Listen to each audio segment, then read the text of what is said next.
Industries that are hot, sectors set to outperform the market. That's what's here in Zacks Industry Rank Analysis.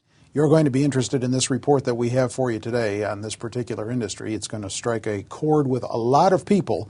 And for it, we go to Charles Roplat, our senior market analyst here at Zacks. And I say that because it's a popular part of the leisure industry, the gaming sector. That's what you're looking at. That's what's on your radar this week. Yes, it is. We're actually seeing signs of a gradual improvement in the sector. And it's important to realize that when we look at most of the major casino operators, they actually did see a decline in revenues. Right.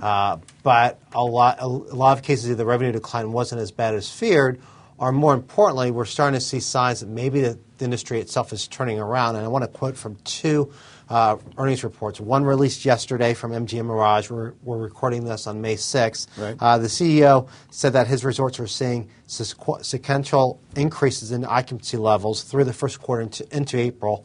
And then this morning, Boyd Gaming came out and said that they're encouraged by some positive trends.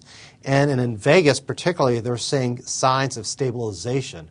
And we're seeing that echoed by other casinos as well that have reported over the past few weeks that due to some measures, either marketing or just the economy in general, or maybe in some cases, regulation changes, all that's helping to actually provide a floor, and actually they're starting to see an improvement in gaming revenues. The one thing I want to say about the regulations, Missouri voters last November repealed a prohibition on gaming losses. Previously, gamblers were limited to buying $500 worth of chips in 2 hours. They repealed that law, so now, Terry, you can go to Missouri and lose as much as you want to. I'm there, believe me, because that's all I do when I go there is lose. So let me understand this. It's not just on the casino side of a lot of these operations. MGM Mirage, for example, says their resorts have been seeing sequential increases, and so in occupancy levels, and so that means that the hotel part of their business seems to be doing better as well. Yeah, and I think it's all tied together. Obviously, if you're not going to go gambling, you'll probably stay somewhere else other than a casino hotel. But so it's all tied together, but it does suggest that people are gaming more. But it's also worth noting, aside from this stabilization of revenues or the slight increase we're starting to see, and keep in mind it's still very early in recovery, a lot of these casinos are really clamped down on their marketing efforts, really focused hard on cutting costs, and so those actually helped a lot of casinos beat first quarter earnings estimates, and it's actually providing a boost to the whole sector. MGM particularly, shares of that jumped 37% on Tuesday, huge run up. But when you look at some of the positive revisions by analysts recently and some of the things the casinos have done leading up to the earnings reports, particularly in terms of improved marketing, gambler retention, right, cost cutting, all that bodes well for the rest of the year. And as a consequence, for many casinos, we're seeing full year estimates being revised up more than what the positive surprise was. In other words, say a casino beat by 7 cents, we might see full year earnings estimates being revised by 19 cents, which means analysts expect some carry through the rest of the year in terms of earnings, and that's a very bullish sign. So does it surprise you that this is one of the first industries to show green shoots of recovery?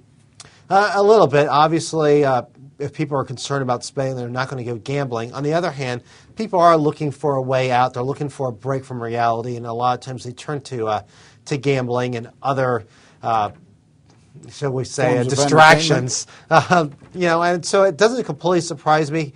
Since stocks in general always seem to do well during a recession, but it is interesting that we are seeing this, and it kind of bodes with what we're seeing across the retail sector, where consumer spending has not fallen off a cliff like some people have expected, and we are starting to see some signs of stabilization in terms of consumer spending. Now, granted, it's still early on. We have not seen the real wave of foreclosures hit yet. Certainly, banks have held off on doing anything in terms of foreclosing on people's houses. That's starting to change. We haven't seen credit card defaults hit a peak. So there's a lot of things still coming down the pike that could cause a disruption.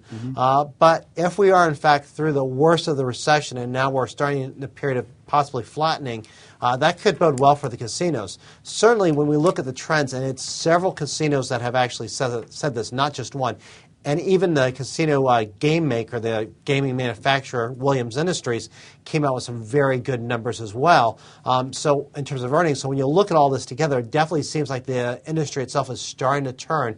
And it's a big ship, so obviously it's not going to do a 180 in the water, but the signs of stabilization and the signs of rising earnings estimates is a very bullish sign. All right. Do you own any of the stocks that we mentioned here? No, I do not. All right. It is no gamble reading this week's report on Charles Industry Rank, and it's all for you on Zacks.com in text version. If you want to see it there, just go to the homepage of the website and scroll down until you get to the headline that is right under the green banner that says Industry Rank Analysis. With Charles Roplet, I'm Terry Ruffalo.